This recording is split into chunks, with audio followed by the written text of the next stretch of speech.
learning how to fight through with the elements when we become fatigued. We have a long way to go. A long way to go with our mental conditioning, our mental makeup. It was good, though, to watch our leadership, and I think we have some good teaching lessons to go back to work tonight. Tomorrow we start our first two-a-day, and in the morning we'll scrimmage special teams, trying to identify who our special teams playmakers are, and then in the evening we'll scrimmage in Neyland. And it's an opportunity for people to showcase what they can do, and we're evaluating this football team to see who we can win with on Saturdays. So tomorrow's a great evaluation tool for us to see how far we've come.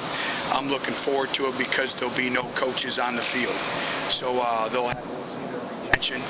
Obviously, it's been through a long camp. Now you're kind of going through the dog days of training camp, and this is where your mental focus, your mental intensity has to kick in. Your leadership, your team chemistry, your accountability kicks in. So I think that is very, very important. Two other things. We welcome back Al Wilson today. He spoke to our football team, and as always, Al always brings a great message. So it's always great to welcome back all of our former players, and we're extremely proud of him and very proud that he came back to spend time with us today. Corey Vereen underwent successful surgery. Like I told you before, each individual is different with the healing process, so it's really hard to set a timetable. But right now, just looking at things, it could be as early as 5 weeks, 6 weeks. I know one thing about him, he's already motivated to get back, and that helps a lot with the healing process. So I'll answer any questions you may have. Coach, today, did you kind of go into practice with the mindset of trying to, kind of kick him in the tail a little bit and get him going, or was it something you saw early that said, I got to fix it? It's something I saw early, and every team is different. Their capacity, their workload is different. How they handle adversity, like I said, it's the first time we've had some adverse situations occur with the weather. I wish it'd get hotter, and so I saw, some individuals dragging. So that's the time where you got to push through, and that's where that's where that toughness is born. We talk about working to dominate your opponent. Well, you have to be able to play 8, 9 plays in a row, not 3 or 4, and push through that, and that's how you develop your toughness. Did you like the way they finished? Some of the guys said they thought they were close to having a bad practice, but then toward the end it got a little better. Well, I did. I thought we picked it up, but again, we can't have any bad periods in practice. Great teams, great championship football teams, they understand, have a workmanlike approach every day that they approach the football field. It's to win championships. It's to get better individually and improve collectively, and that's where we're still not there yet with this football team. Coach, those freshman lineouts in particular are so impressive. You feel like they kind of hit the wall a little bit? They have hit the wall a little bit. I think you could see it today. We ask a lot out of them in terms of running, and like we talked about, playing fast and being able to digest the play call and the installation and then perform the way we want to perform with. But you know what? Youth is not an excuse.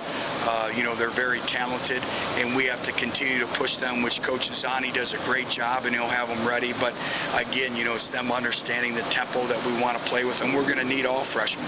They're going to have a great opportunity, and that's why we're pushing them like we are. Will tomorrow be a chance for those guys that have sort of hit the wall to maybe show you some maturity and show their ability to fight through some things? Absolutely. I think you just used a great term, maturity. We're going to find out the maturity of our football team tomorrow. It's going to be a grind. It's 2-a-days, and although the first practice will only be about an hour and 15 minutes, but it's going to be full pads and scrimmage, and we'll do some clock management situations, 20 seconds left in the game, different clock management situations like I spoke about, but also special teams, and then tomorrow night. But I'm going to find out about our leadership, our maturity, and just how far our freshmen have come and our younger players as well. The guy has a 4-minute reserve. It'll be situations, it'll be coming out, it'll be a 1-minute drill, it'll be overtime, it'll be a 4-minute offense type situation. So, we try to expose our players to anything and every situation that occur throughout the course of a football season. So when that situation occurs during the season, they've practiced it and they have confidence in that situation because they have seen it, they have practiced it. But the guy Howard seems a lot more comfortable. It seems like he's not thinking as much as maybe he was in the spring. Have you seen that out of him? Yeah, I see a lot of confidence in Alton, and we're going to need him to be one of our playmakers. And, now he's playing with confidence. He's retaining information. We've been afforded the luxury because of, his football intelligence and him understanding the offense. We've been able to move him around positionally. So now he's just not a slot receiver, so that's been really great to see, and I'm very encouraged by what I've seen with him. Let's you talk about the freshman corners, Sunday quite a bit, but what has Justin Coleman meant to them, and what are you seeing out of Justin this game? They need to model their games after Justin Coleman in terms of the way he prepares for practice day in and day out. He's the leader of that group. He takes coaching. He's a starter on every special teams. He has great endurance. He has the mindset of a corner. He's intense on every single rep, and he's competing to get better each and every day. And I can't say enough about Justin Coleman. He's probably our most consistent performer right now on defense. Coach, have you started to see any fatigue or maybe overload, especially from the newcomers that are on special, like Cam Sutton and Malik Corbin, that are on special teams units as well as trying to win the defense? Well, I do see a grind of training camp, and that's what training camp is. But yeah, I see it. But that's where you got to fight through. That's where you got to push through. This is where your team is born right now. Going through the next couple of weeks, this will make or break our football team. From a leadership, from a physicality standpoint, from our mental conditioning, the ability to fight through and persevere. This right now, these lessons that we're learning will carry us throughout the course of the season. What we're going through right now, is how you win football games in the fourth quarter. But you talked about the make or break point. How conscientious do you have to be of where they are mentally to know kind of how far you can push? Very conscientious, and that's why, you have to know your football team, and you have to push your football team to the limits, but not beyond. And that's, today we needed to push them.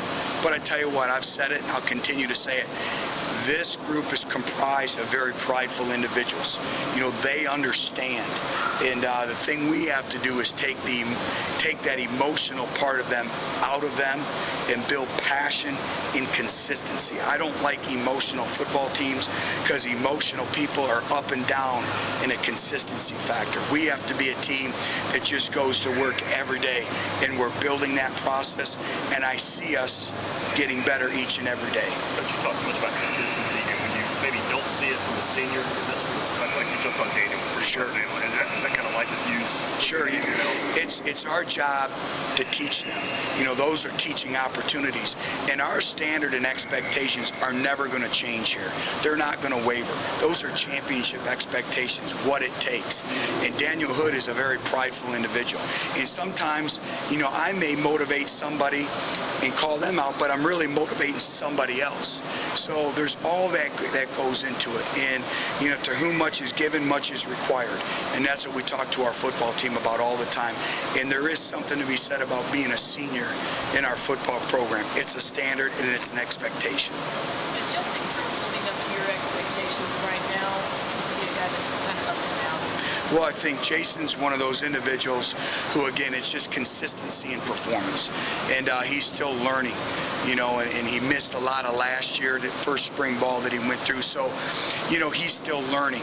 And that's part of that growth and that maturity that we spoke about each and every day. And I say, Jason's a very prideful individual, high character young man.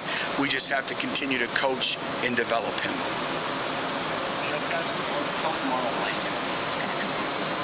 High level of consistency, improving each and every day, very hungry. You notice the difference in how sense? I do. And we spoke last night again in my office, and it's maintaining that high level of consistency. It's him maintaining that level of intensity. And, he's playing very, very good football for us right now. Thanks, guys. Thank you. Thanks,